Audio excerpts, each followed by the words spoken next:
15 से लेकर 23 तक दिया गया है। ठीक है, तो चलो आपका यहाँ पे स्टार्ट करते हैं खंड का। ठीक है, तो खंड का में देखिए आपका यहाँ पे एक क्या लिखा है, यहाँ पे आपको अपठित गद्यांश लिखा है। 5 नंबर का क्वेश्चन है और ये आपके फ्री और फोकट के नंबर होते हैं। तो इसको कैसे करना है मैं आज इस वीडियो में आपको टोटली क्लियर कर दूंगा। ठीक है, तो आपको क्या करना है, सबसे पहले इसको बहुत ही सिंपल तरीके से प्रेम से आप पढ़िएगा। ठीक है, पढ़ना कैसे है, आप इसे नॉर्मली पढ़ लीजिए और क्वेश्चन में यहाँ पे पहले क्वेश्चन पे जाइए। अगर आपको यहाँ पे टाइम आपको वेस्ट नहीं करना है तो पहले आपको भाई किसमें जाना है, आपको यहाँ पे क्वेश्चन पे क्या लिखा है, यहाँ पे लिखा है उपयुक्त गद्यांश का आपको शीर्षक बताना है। तो शीर्षक किसके बारे में, अब थोड़ा सा आपको माइंड यहाँ पे यूज करना है। ठीक है, क्योंकि आपको फ्री और फोकट के नंबर लेने हैं। तो देखिए क्या करना है, आप यहाँ पे देखेंगे तो यहाँ पे लिखा है भाई अनुशासन वह कुंजी है जिसमें हम जीवन का विकास कर सकते हैं और सफलता के अनेक चरण छूते हैं। यदि हम देखें तो समूची प्रकृति का एक अनुशासन से बंधा होता है। ठीक है, तो यहाँ पे अनुशासन के बारे में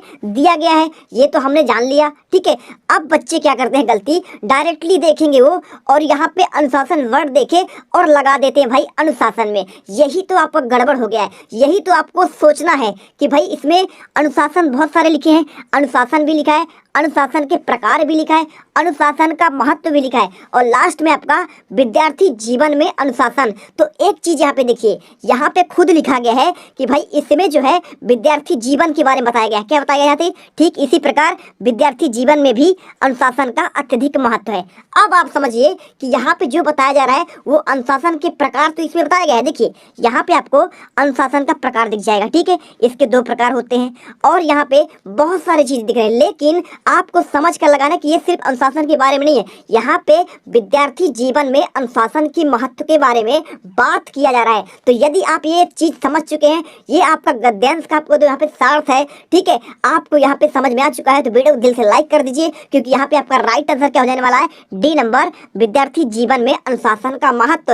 ऐसे आपको समझना है, अनुशासन वर्ड हर जगह मिलेगा, लेकिन थोड़ा सा आपको बुद्धि लगाना है। क्या विद्यार्थी जीवन के बारे में बताया गया है, क्या अनुशासन के प्रकार के बारे में, तो सबसे सटीक क्या बैठेगा यहाँ पे, विद्यार्थी जीवन में अनुशासन। चलिए सेकंड क्वेश्चन देखते हैं, अनुशासन कितने प्रकार के होते हैं। तो मैंने अभी दिखाया भाई कि अनुशासन के इसमें 2 प्रकार बताए गए हैं। एक क्या है, पहला यहाँ पे बाह्य अनुशासन और दूसरा आपका क्या है, आत्म अनुशासन। ठीक है, तो ये आपका करेक्ट आंसर होगा। सेकंड क्या हो जाएगा, यहाँ पे 2 प्रकार इसमें आपका राइट हो जाएगा। क्वेश्चन नंबर 3 देखिए, विद्यार्थी जीवन का सघन साधना का स्रोत काल कौन सा है। क्या लिखा है, व्यक्ति के जीवन का सघन साधना का काल कौन सा है। आपको यहाँ पे देख कर लगाना है, यहाँ पढ़ेंगे आप तो आपको यहाँ पे दिखेगा।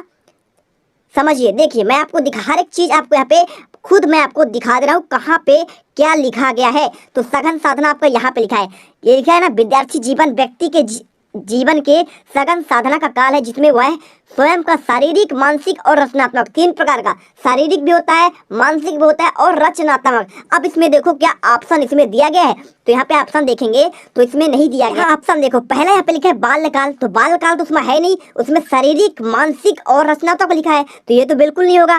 ठीक है, इसके बाद देखो वानप्रस्थ काल, ये भी बिल्कुल नहीं होगा। यहाँ पे इसके लिखा है उपयुक्त में से कोई नहीं, तो ये भी तो आपका गड़बड़ है, क्योंकि देखो यहाँ पे विद्यार्थी जीवन के बारे में ही बात की जा रही है बच्चों। तो इसलिए हमारा करेक्ट आंसर 100% आपका इसमें करेक्ट आंसर विद्यार्थी जीवन की बात कर रहा है। ठीक है, तो यहाँ पे आप देखोगे तो यहाँ पे आपका लिखा है क्या, शारीरिक, मानसिक और रचनात्मक निर्माण करता है, लेकिन बात तो आखिर विद्यार्थी जीवन के बारे में बात कर रहा है, इसलिए आपका राइट आंसर वही होगा। चौथा क्वेश्चन देखिए, यहाँ पे लिखा क्वेश्चन में अनुशासन के प्रमाण है। क्या है, सूर्य का नित्य प्रति एक ही दिशा में उगना और समुद्र में ज्वार भाटा का मर्यादित रहना, सूर्य की ओर पृथ्वी का सूर्य के चारों ओर चक्कर लगाना। बिल्कुल ये आपके ऐसे क्रिया हैं जो अनुशासन को दर्शाते हैं, कभी ये बंद नहीं होते हैं। पृथ्वी यदि सूर्य का चक्कर लगाना बंद कर दे तो पृथ्वी में दिन और रात होना ही बंद हो जाएगा। ठीक है, समुद्र में ज्वार भाटा नहीं आएगा तो वो भी आपका एक बहुत यहाँ पे दिक्कत हो जाएगा। सूर्य का नित्य प्रति एक दिशा में उगना, अब देखते हैं सूर्य आपका हमेशा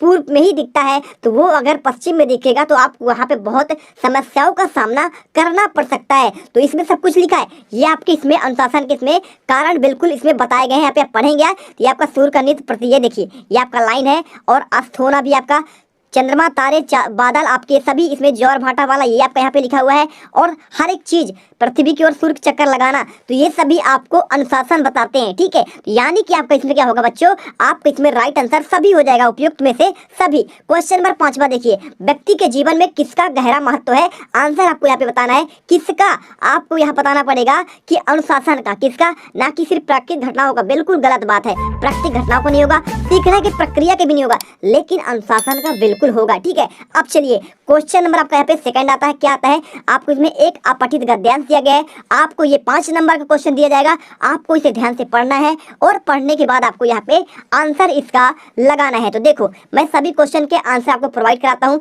यहाँ पे लिखा है उपयुक्त में से उचित शीर्षक क्या होगा, ठीक है, इस काव्यांश का। ये काव्यांश है, तो आपको इसमें बता दूं इसका उचित शीर्षक ये किसके बारे में बताया गया है, यहाँ पे किसान के बारे में, किसान के शोषण के बारे में पूरा का पूरा ये आपका काव्य यहाँ पे वर्णन किया गया है, ठीक है। आपने सुना होगा कारकुन, कारकुन कौन था, वो जो आप परेशान करता था, ठीक है। यहाँ पे तो आपको इस कहानी को पढ़ लीजिए पूरा, आपको पूरा सब कुछ समझ में यहाँ पे आ जाएगा, ठीक है। आपने पढ़ा होगा ऑलरेडी। देखो यहाँ पे किसान के बारे में पूरा बताया गया है, बताया कि नहीं बताया, उसका दर्द पूरा यहाँ पे सब कुछ दिया गया है। उसकी पत्नी को, मतलब उसका जो पत्नी थी बीमार थी और साथ में बेटा क्या था, जवान था, ठीक है। उसको क्या पीट पीट कर जो है वहाँ पे जो कारकुन था उसने उसे मार डाला था, हत्या कर दिया था। और साथ में क्या होता, उसके जो बैल थे उन्हें बेच दिया गया था, हर एक चीज बहुत सुधार किया गया था, ठीक है। उसकी जो क्या थी, बहू थी, बहू का भी क्या थानेदार का उसका उस पर नजर था, और उसने क्या किया था, उसने भी उसको क्या किया था, बहुत शोषित किया था, ठीक है। वहाँ पे तो उसने क्या किया, आत्महत्या कर ली थी कुएं में कूद कर, है ना। तो ये आपका कहानी होगा, आपने पढ़ा होगा। तो क्वेश्चन नंबर देखिए क्या लिखा है, 7वां क्वेश्चन यहाँ पे, इस काव्यांश में किसकी पीड़ा का वर्णन किया गया है। तो सिंपल सा बात है, आपका यहाँ पे किसान हो जाएगा। ये बहुत ही मार्मिक कहानी है। क्वेश्चन देखिए 8वां, कारकुन का शाब्दिक अर्थ क्या है। तो यहाँ पे होगा जमींदार का एक कार्मिक जो होता है, ठीक है। अब देखो क्वेश्चन यहाँ पे आपका 9वां है, क्या लिखा है इसमें, आंखों का तारा का तात्पर्य होना। तो देखिए जो किसान था उसका जो आप एक जवान बच्चा था वो उसका आंखों का तारा था, तो उसी से लिया गया है कि अत्यधिक प्रिय होना। क्या होता है इसका अर्थ, आपका अत्यधिक प्रिय होना होता है। इस कहानी को पढ़ेंगे तो यहाँ पे आपको दिखेगा कि भाई आंखों का तारा था, ठीक है।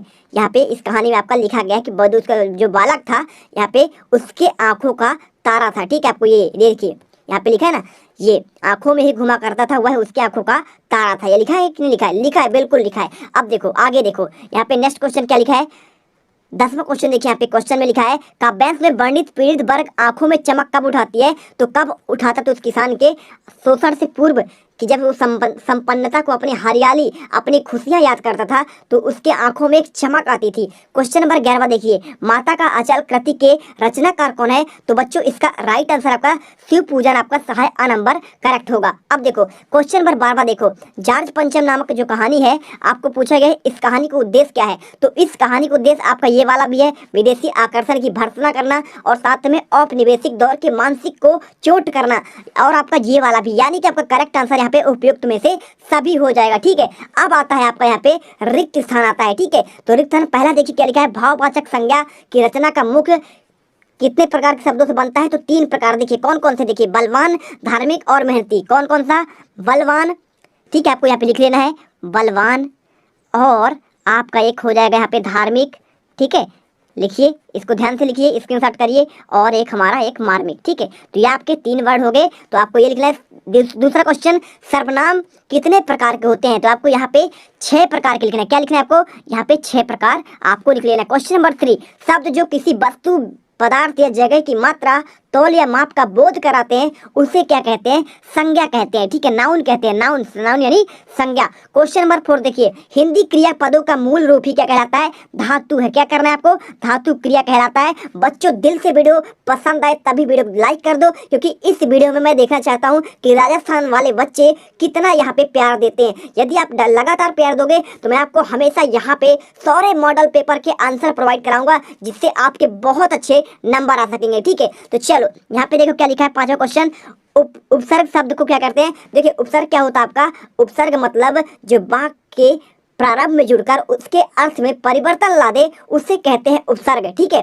तो जैसे क्या होता है, अभिधनमान, अभिमान, तो अभी यहाँ पे आपका उपसर्ग हो जाएगा। तो आपको इस प्रकार से करना था। तो आपको इसमें क्या करना है, आपको प्रारंभ लिख देना है। क्या लिखना है, प्रारंभ में जुड़कर आपको यहाँ पे आंसर करना है। इसके बाद देखो, वे प्रत्यय जो धातु अथवा क्रिया के अंत में लगकर, क्या देखो आपका प्रत्यय तो अंत में लगता है, लेकिन पूछा गया है कि धातु या क्रिया जब जुड़ता है तब क्या होता है, उसे कहते हैं कृदंत प्रत्यय। क्या कहते हैं? कृदंत प्रत्यय आपका यहाँ पे राइट आंसर होगा बच्चों। अब देखो यहाँ पे आपका क्वेश्चन नंबर 3 आता है। इसमें आपको 20 शब्दों में लगभग यहाँ पे आंसर करना है। 12 क्वेश्चन दिए गए हैं और 12 क्वेश्चन को यदि आप करोगे तो यहाँ पे आपके 12 नंबर मिलेंगे। ठीक है, तो पहला लिखा है संधि एवं संयोग में क्या अंतर है। तो देखो हर एक क्वेश्चन के मैं आंसर आपको प्रोवाइड कराने वाला हूँ यहाँ पे। इसके बाद सेकंड क्वेश्चन समास शब्द की आपको परिभाषा लिखना है। तीसरा क्वेश्चन क्या लिखा है यहाँ पे, तिल का ताड़ बनाना, मुहावरे का आपको अर्थ बताना है। साथ में आपको चौथे में यहाँ पे आप भले तो जग भला लोकोक्ति में आपको अर्थ लिखना है। साथ में आपको चश्मे वाले की लौंग कैप्टन क्यों कहते हैं आपको ये बताना है। और इसके साथ आपको एक कहानी, देखिए ये सभी क्वेश्चन देख लीजिए अच्छे ध्यान से। ठीक है, और इन क्वेश्चन को देखने के बाद मैं आपको यहाँ पे हर एक क्वेश्चन का बहुत ही बेहतरीन तरीके से आंसर आपको प्रोवाइड कराने वाला हूँ। ठीक है, तो चलिए आपने क्वेश्चन देख लिया। अब इन क्वेश्चन पे आपको हर एक क्वेश्चन का आपको आंसर प्रोवाइड कराता हूँ। इसके बाद यहाँ पे देखिए आपका खंड वा भी आता है। ठीक है, तो सभी क्वेश्चन को हम यहाँ पे देखेंगे और यहाँ पे हर एक क्वेश्चन को आपको यहाँ पे खंड सा और यहाँ पे जितना भी आपका खंड दिया गया है सभी के आंसर प्रोवाइड कराने वाले हैं। वीडियो अच्छी लगे तो वीडियो को देर से लाइक करिए, चैनल को सब्सक्राइब किए बिना यहाँ से कोई जाएगा भी नहीं। ठीक है, चलो देखते हैं। तो चलो इन क्वेश्चन के आंसर देख लेते हैं। तो ये आपका पहला आपका संधि और संयोग में अंतर। तो जल्दी से इसका स्क्रीनशॉट करिए और यहाँ पे इसको अच्छे से रट लीजिएगा। ठीक है, अब देखो यहाँ पे सेकंड क्वेश्चन क्या आता है आपका समास, और यहाँ पे समास शब्द की आपको परिभाषा लिखना है। तो ये आपका समास शब्द का परिभाषा है, उसका मतलब क्या होता है, संक्षिप्तीकरण यहाँ पे आपका होता है। ठीक है, तात्पर्य होता है। ठीक, तो आप इसे कर लीजिएगा। इसके बाद यहाँ पे कुछ पूछा गया था तिल का ताड़ बनाना, मुहावरे का आपको अर्थ लिखना है। तो देखिए आपका मुहावरे का अर्थ लिख दिया गया है, छोटी सी बात को बहुत बढ़ा चढ़ाकर वर्णन करना। और यहाँ पे प्रयोग की बात करें तो आपको यहाँ पे प्रयोग भी दे दिया गया कि भाई छोटी सी अर्थ में क्या होता है, तिल का ताड़ बनाना। जैसे कि कुमुद ने यहाँ पे रोहित को उसकी गलती पर टोका ही था कि उसने रो रो कर तिल का ताड़ बना दिया। ठीक है, चलो कोई बात नहीं। यहाँ पे चौथा क्वेश्चन देखिए, आप भले तो जग भला। आपको इसमें क्या करना था, यहाँ पे अर्थ लिखना था। तो आप यहाँ पे लिख दीजिएगा भाई भले आदमी को संपूर्ण संसार भला लगता है, यह तो अपनी आप में सोच की बात है। ठीक है, लेकिन आप भला तो जग भला, संसार को देखने की नजर होनी चाहिए। तो आप भला तो जग भला आपका ही आंसर हो जाएगा। क्वेश्चन नंबर 5 में लिखा था कि चश्मे वाले को लोग कैप्टन क्यों कहते थे। आपका बच्चों यहाँ पे आंसर हो जाएगा कि चश्मे वाले कभी सेनानी नहीं रहा, परंतु चश्मे वाला एक देशभक्त नागरिक था। उसके हृदय में देश के वीर जवानों के प्रति सम्मान था और वह अपनी ओर से एक चश्मा नेताजी की मूर्ति पर अवश्य लगाता था। उसकी इसी भावना को देखकर लोग उसे कैप्टन कहते थे। ठीक है, अब क्वेश्चन नंबर 6 में क्या आया था, क्या यह कहानी भी एक रचना मन्नू भंडारी के साथ साथ कौन कौन सा किसका व्यक्तित्व उभर कर आया है। तो आपको यहाँ पे पूरा का पूरा आंसर यहाँ पे मिल जाएगा। इसे अच्छे से पढ़िए और रट लीजिए। क्वेश्चन नंबर 7 में देखिए क्वेश्चन दिया गया है, सुशील वाद्यों से आप क्या समझते हैं। अब आंसर बच्चों आपको यहाँ पे लिखा है, अरब देश में फूंक कर बजाए जाने वाले वाद्य यंत्र नाड़ी नरकट या रीढ़ होती है, जिसे सुशील वाद्य कहते हैं। शहनाई में भी फूंक कर बजाया जाता है और यह अन्य सभी सुशील वाद्यों में श्रेष्ठ है, इसलिए शहनाई को सुशील वाद्यों में शाह की उपाधि दी गई है। ठीक है, आपको याद करना है। इसके बाद आपको यहाँ पे दिया गया है, उद्धव के व्यवहार की तुलना किससे की गई है। आंसर आपको यहाँ पे सब कुछ आपका बहुत ही बेहतरीन तरीके से लिख दिया गया है, आप इसे पढ़िए और रट लीजिए। क्वेश्चन नंबर 9 देखिए यहाँ पे, राम लक्ष्मण परशुराम संवाद रामचरितमानस के किस कांड से लिया गया है। आंसर आपको यहाँ पे क्या लिखना है, बाल कांड से। अब तक आप चाहे तो मात्र इतना भी लिख सकते हैं, लेकिन यहाँ पे आपको कुछ पाठ में यहाँ पे दिया गया है, तो आप चाहे तो उसे भी यहाँ पे लिख सकते हैं। देखो अब क्वेश्चन नंबर 10 यहाँ पे, उत्साह कविता में बादल किन अर्थों में संकेत करता है। तो बच्चों आपका यहाँ पे पूरा का पूरा आंसर आपको यहाँ पे लिखा है। ठीक है, एक तरफ पीड़ित प्यासे लोग की आकांक्षाओं को पूरा करने के लिए, वहीं दूसरी तरफ नई कल्पना और अंकुर विध्वंस और विप्लव आदि क्रांति की चेतना की ओर संकेत करता है। ठीक है, ये क्वेश्चन का आंसर हो गया।